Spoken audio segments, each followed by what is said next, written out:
Dave, we've got a 10, a 20, a 30, a 40-yard target.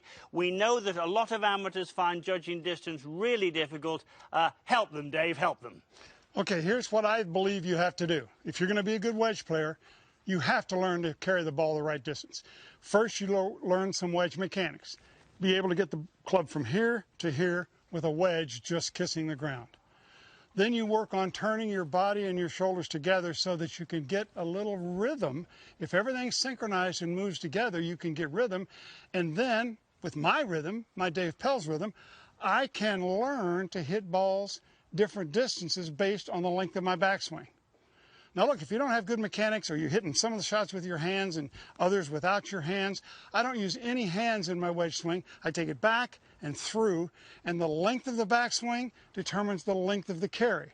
Honestly, watch this. This is a 60-degree wedge.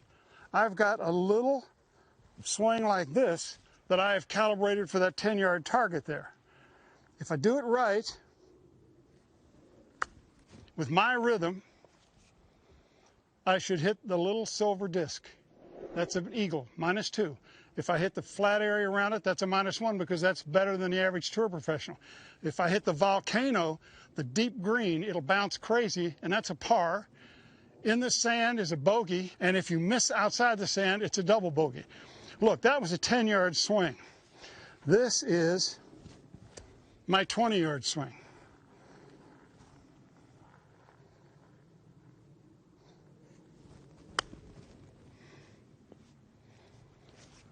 That was a birdie.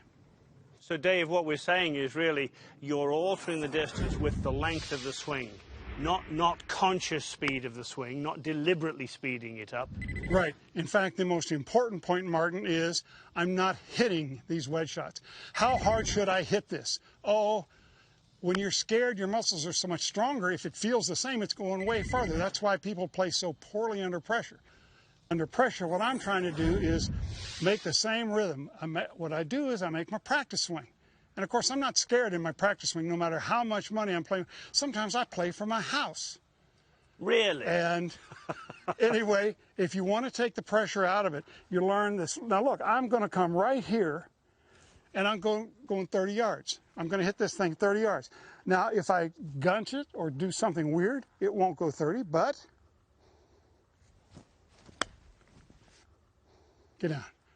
Oh, just over.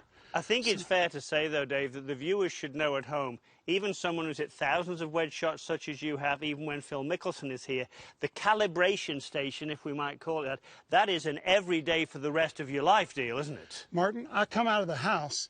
If I'm going to putt, I go putt. If I come out of the house and I'm going to hit wedges, I do a simple game of 12 here. I go 10, 20, 30, 40, 40, 30, 20, 10, one ball to each one, so that I have to take a practice swing. See, that was pretty good for 40. I know, I've learned the feeling. That's not bad for 40. I do 12 balls, I get a score, and I've got a record. Phil's got a record. Every pro I've had here has their own record on this game. It's a game of 12 shots, takes 3 minutes, not a big deal. But if you do this first, then everywhere else you go on our facility, doesn't matter what shot you hit to what green, you know about where to start, and then you just look at it and feel it until your practice swing feels perfect, then do it. Let's see the 40-yard one now, Dave, just Here's to finish 45. off. Here's so 40 there's a yards. 10, a 20, a 30, and a 40. All right. This may hit the bullseye.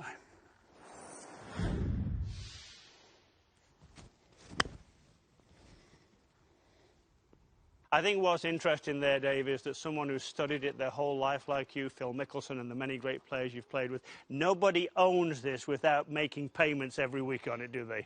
When you take a little time off, like I have had to, it degrades, and then the first thing you do before you go play seriously, you work on this. You spiff it up, get your short game strong. You can play a lot of golf if you've got a good short game. So as I've heard Dave Pelz say many times, practice makes permanent. Permanent. Not perfect, permanent. Perfect practice makes it perfect. Thank you, Dave.